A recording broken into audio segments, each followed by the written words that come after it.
बिल्कुल। देखिए, आज का सबसे बड़ा जो संकेत है ना, वो फिर से आज ग्लोबल मार्केट से।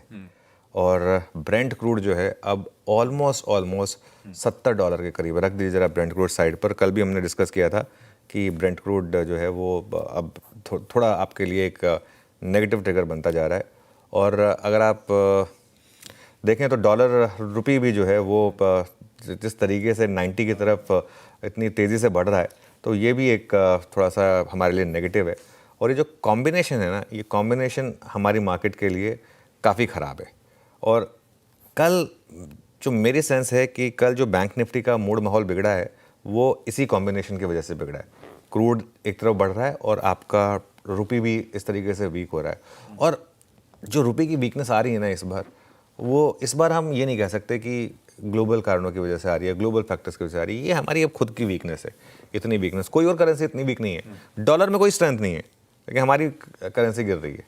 तो ये थोड़ा सा एक नेगेटिव हमारे लिए है, इंडिया स्पेसिफिक नेगेटिव है ये एक दिक्कत है।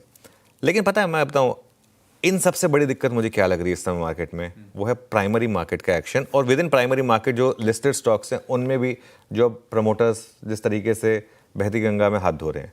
अब देखिए, प्रमोटर्स की तरफ से कितनी एक के बाद एक ब्लॉक डील आ रही है। लेटेस्ट एग्जांपल है पॉलीकैब। बड़े पैमाने पर आज पॉलीकैब के प्रमोटर्स फिर हिस्सा बेच रहे हैं। प्राइमरी मार्केट में आशीष एक खराब क्वालिटी के आईपीओ आ रहे हैं। मैं रद्दी बोलना चाहता था, लेकिन वो मैं थोड़ा सा रुक गया।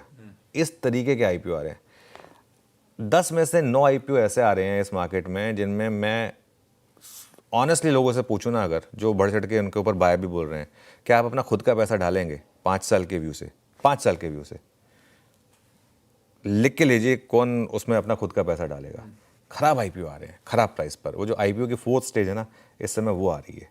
ऐसे आईपीओ आ रहे हैं, मैं आपको बता रहा हूँ, ऐसे आईपीओ आ रहे हैं, इनमें से 60 से 70% कंपनियां 5 साल बाद आपको 0 रेट पे मिलेंगी। ये हर साइकिल में होता है, नहीं है ये साइकिल। पहले भी हमने कई आईपीओ साइकिल देखे। ज़्यादा दूर जाने की ज़रूरत नहीं है, 3-4 साल पहले के कई आईपीओ को उठा के देख लीजिए।